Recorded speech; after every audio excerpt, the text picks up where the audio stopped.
ఉన్నటువంటి అధికార వ్యవహారంగా దీన్ని మనం పరిగణించవచ్చు ఇప్పుడు అనేది నా అభిప్రాయం. ఓకే అండి. ఎస్ రామ్మూర్తి గారు, గుడ్ మార్నింగ్ అండి.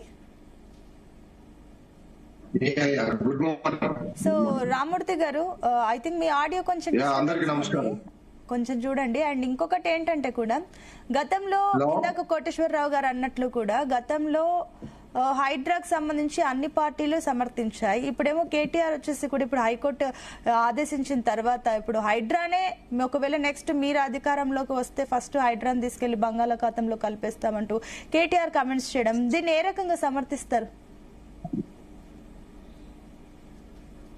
అంటే అందరికీ నమస్కారము. నాతో డిబేట్ లో పాల్గొంటున్న పెద్దలకు, జీ తెలుగు ప్రేక్షకులకు, యాజమాన్యానికి అందరికి గుడ్ మార్నింగ్. వాస్తవాలకు మనము ఈ హైడ్రా పెట్టిన కానండి ఈ ప్యానెల్లో ఉన్న వాళ్ళు పెద్దలందరూ కూడా మా అన్ని పార్టీల వాళ్ళు, అన్ని రకాల వాళ్ళు కొంత సమయం కొన్ని నెలల వరకు అప్రిషియేట్ చేసిన వాళ్ళే ఉన్నారు. దాదాపు మాతో ఇవి కాపాడాలి, వీటిని ఇబ్బంది పెట్టొద్దు, వీటి వల్ల పర్యావరణమే గాను ఈ హైదరాబాద్ చాలా ఇబ్బందులకు గురవుతుంది, ఇట్లాంటి అవసరం అని కోరుకున్న వాళ్ళు చాలా మంది ఉన్నాం. కానీ అవి జరుగుతున్న సమయంలో అవి తీసుకున్న నిర్ణయాలు మొత్తం ప్రజలకు వ్యతిరేకంగా ఉన్నాయి. ఆ వ్యతిరేకంగా ఉన్నాయే కాకుండా ప్రజల ఆస్తులు నష్టం జరగడమే కాకుండా ప్రభుత్వానికి ఎంత లాభం వచ్చిందో ఏం లాభం వచ్చిందో తెలియదు, కానీ ప్రజలకు మాత్రం అపారమైన నష్టం వాటిల్లే పరిస్థితి ఏర్పడిన తర్వాత, ప్రజల నుండి తీవ్ర వ్యతిరేకత వచ్చిన తర్వాత అప్పుడు బీఆర్ఎస్ పార్టీ ప్రతిపక్ష నాయకులుగా ఖచ్చితంగా ప్రతిపక్ష పార్టీగా మేము ఖచ్చితంగా ప్రజల పక్షాన నిలబడ్డాం, అడిగినాం. మీరు ఒకరికి ఒకరు రకంగా ఇంకొకరికి ఒక రకంగా ఎలా చేస్తున్నారని ఇక్కడ ప్యానెల్లో ఉన్న వాళ్ళు కూడా అడిగిన వాళ్ళే. దాంట్లో ఎవరికి శశవిషయం లేవు. వాస్తవానికి ఇక్కడ ఏం జరిగింది, 63 కేసులు ఒక ఐపీఎస్ ఆఫీసర్ మీద కోర్టు ధిక్కార కేసులు ఉండగా మళ్ళా ఒక ఐపీఎస్ ఆఫీసరు లాని ఎలా ఇంప్లిమెంట్ చేయగలుగుతారు, ఇతర వాళ్ళు ఎలా మీకు దాన్ని సమర్థిస్తారు? నాకు అర్థం కావడం లేదు. ఒక 63 కేసులు నీకు కోర్టు ధిక్కార కేసులో ఒక ఐపీఎస్ ఆఫీసర్ ఉంటే మరి మామూలు పౌరుడు దాన్ని కోర్టు కేసుల్ని ధిక్కరిస్తే తప్పే ఉంటది. ఇప్పుడు ఈ ఒక్క కేసు ఏదో రంగనాథ్ గారికి ఆపాదిస్తున్నారు. ఇది రంగనాథ్ గారికి ఒక్క విషయం కాదు, అసలు ప్రభుత్వం సిగ్గుతో సాధించుకోవాల్సిన విషయం ఇది. ప్రభుత్వం ముఖ్యంగా మున్సిపల్ శాఖ ముఖ్యమంత్రి తలదించుకొని రాజీనామా చేయాల్సిన అవసరం.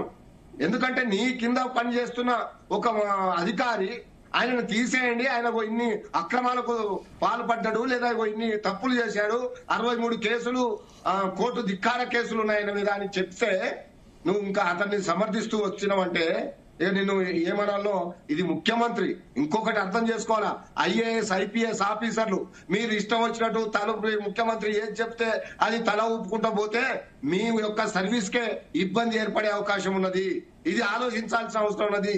ఏదో ఇతరు ఇవాళ వాళ్ళ అధికారంలో ఉంటారు, మళ్ళీ రేపు వేరే వాళ్ళ అధికారంలోకి వస్తారు, మళ్ళీ ఇంకోళ్ళు అధికారం పోతారు, ఇంకొకరికి వస్తుంది. అదేమి సమస్య కాదు, కానీ మీది సమస్య ఏర్పడుతుంది, మీ సర్వీసు మచ్చ ఏర్పడుతుంది. కాబట్టి ఐపీఎస్లు గాని ఐఏఎస్లు గాని పని చేసే ముందు ఇది వాస్తవం, ఇది ప్రజలకు ఉపయోగపడుతుందా, ఇది ప్రజా ఆమోదయోగ్యంగా ఉన్నదా లేదా అని చూడాల్సిన బాధ్యత ఈ యొక్క ఐఏఎస్ ఐపీఎస్ లో ఉన్న ఒక మంచి అధికారులపై ఉన్నది. ఇప్పుడు ఈయనేదో దొంగతనం చేశాడు, ఈయనేదో కబ్జాలు చేశాడు, రంగనాథ్ గారు ఏదో అవినీతి చేశాడని ఎవరు అంటాలేదు. ఆయన చేసిన పని ఏంటి, ముఖ్యమంత్రి చెప్పిన పని చేయడం. ముఖ్యమంత్రి చెప్పిన పని ఏంటి, మీరు ఉన్న వాళ్ళ జోలికి పోకున్నా ఎక్కడ ఉన్నా అక్కడ మొత్తం వాళ్ళకి నోటీసులు పంపండి, వాళ్ళ దగ్గర నుంచి డబ్బులు వసూలు చేయండి, వచ్చినాయా ఎంత వచ్చినాయి ఎన్ని కోట్లు వసూలు చేసారు అది వేరే అంశం. కానీ ఇక్కడ ప్రజలకు ఉపయోగపడేది ఒక్కటి కూడా చేయలేదు, ప్రజల పునరావాసం చేయలేదు. బఫర్ జోన్ గాని ఎఫ్టీఎల్ అని 100 సంవత్సరాలు ఉన్న నుండి ఇళ్ళని కూడా తీసేయడం వల్ల ప్రజల నుంచి వచ్చిన వ్యతిరేకత ఇది కోర్టు మాట్లాడింది, మనం మాట్లాడలేదు. అంటే ఒకటి రామ్మూర్తి గారు ఒక క్లారిటీ, అంటే హైడ్రానే అసలు అవసరం లేదంటున్నారా లేదంటే ఆ విధానాన్ని వద్దంటున్నారా? అంటే ఇప్పుడు చేయాల్సిన పని సక్రమంగా చేస్తే ఎవరు దాన్ని కానరు. మీరు ఉన్న వాళ్ళ దగ్గరికి పోకుండా మీరు చాలా క్లియర్ గా ఇప్పుడు ఫాతిమా కాలేజీ ఎందుకు కూలగొట్టలేదని ఒక క్వశ్చన్ అడిగారు. ఇప్పుడు మా బీజేపీ మిత్రులే అడుగుతున్నారు, దానికి సమాధానం లేదు. ఎందుకు కూలగొడతలేదంటే దానికి దాంట్లో కాలేజీ ఉన్నది, పిల్లలు ఉన్నారు. అంటే మరి ఆ పేదవాళ్ళు చిన్న చిన్న గుడిసెలు కట్టుకొని ఉంటే వాళ్ళు మనుషులు గారా? వాళ్ళకు నోటీసులు లేకుండా శనివారాలు చూసుకొని సెలవు దినాలు తీసుకొని ఎలాంటి అది లేకుండా పోయి కూలగొడితే వాళ్ళకి హక్కు లేదా? ఈ భూమి మీద బతికే హక్కు లేదా? పెద్ద పెద్ద వాళ్ళకే ఉన్నదా? ఎందుకు తిరుపతి రెడ్డి గాని, కొండలరెడ్డి గారి గాని, లేదా ఇంకా మంత్రులు గాని FTL లో ఉన్నాయి, బఫర్ జోన్ లో ఉన్నాయని చాలా క్లియర్ గా ఆధారాలతో మా పార్టీ బయట పెడితే వాటిని ఎందుకు కూలగొట్టరు?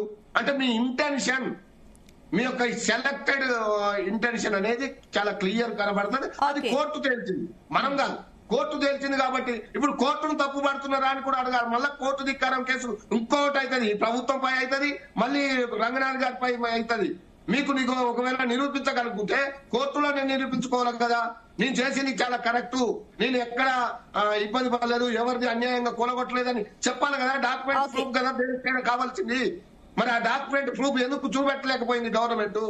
అంటే అర్థమైంది, గవర్నమెంట్ తప్పు చేస్తుంది, ప్రజల్ని ఇబ్బంది పెడుతున్నారు, ప్రజల్ని రోడ్ల మీదకు తీసుకొచ్చారు. కాబట్టి కోర్టు అంత తీవ్రంగా ఆపేక్షించింది, మామూలుగా కాదు. అవసరమైతే మిలిటరీని కూడా దింపండి వీళ్ళని వెళ్ళగొట్టడానికి అనే ఒక వ్యాఖ్యలు వాడింది. అంటే ఎంత తీవ్రమైన కోపం వచ్చిందో చూడాల్సిన అవసరం ఉన్నది. కాబట్టి ఒక IPS ఆఫీసర్ మీద 63 కేసులు, కోర్టు ధిక్కార కేసులు ఉన్నాయంటే ఆయన లాని ఓబిడెంట్ ఉన్నట్ట? ఆయన లాని గౌరవిస్తున్నాడా? రాజ్యాంగాన్ని గౌరవిస్తున్నాడా? ఇట్లాంటి అధికారి ఈ రాష్ట్రానికి అవసరమా అనే క్వశ్చన్ కూడా. అంటే వాళ్ళకు కూడా ఛాన్స్ ఉంటుంది, వాళ్ళు కూడా కోర్టుకెళ్ళి అప్పీల్ చేసుకోవచ్చు, వాళ్ళకు కూడా ఛాన్స్ ఉంటుంది. మీ దగ్గర మీ మీదనో, మా కోటేశ్వరరావు గారి మీదనో, మా అల్జాపూర్ గారి మీద, శ్రీనివాస్ గారి మీదనో, నా మీదనో, మా మామూలు కాంగ్రెస్ నాయకుల మీదనో ఒక్క కేసు ఒక్కసారి మేము కోర్టుకు పోకున్నా, లేదా ఒక్కసారి మాకు వాయిదాలకు పోకున్నా మమ్మల్ని తీసుకొచ్చి అరెస్ట్ చేస్తారండి. మరి ఇట్లాంటి వాళ్ళని ఎందుకు అరెస్ట్ చేశారు? మాట్లాడదాం మళ్ళీ వస్తానండి. అంటే మిగతా వాళ్ళకు అంటే ఇప్పుడు ఎవరిని గౌరవించాలా? అంటే లాని ఒక IAS IPS గౌరవించకుంటే మిగతా వాళ్ళు ఎలా గౌరవిస్తారు అనేది నా క్వశ్చన్. ఓకే అండి. కాబట్టి మనం రాజ్యాంగాన్ని కాపాడాలి, కోర్టుల యొక్క పనితీరును కాపాడాలి.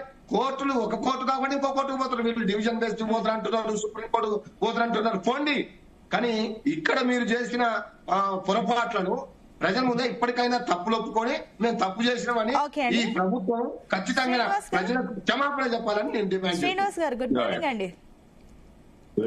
సో కోర్టు ఇచ్చిన తీర్పుకు సంబంధించి కూడా బీజేపీ కూడా అదే చెప్తుంది, కోర్టు ఇచ్చిన తీర్పుని అమలు చేయాల్సిందే అంటూ కూడా బీజేపీ డిమాండే స్పష్టంగా కనిపిస్తుంది. అట్ ద సేమ్ టైం వాళ్ళకు కూడా హక్కు ఉంది.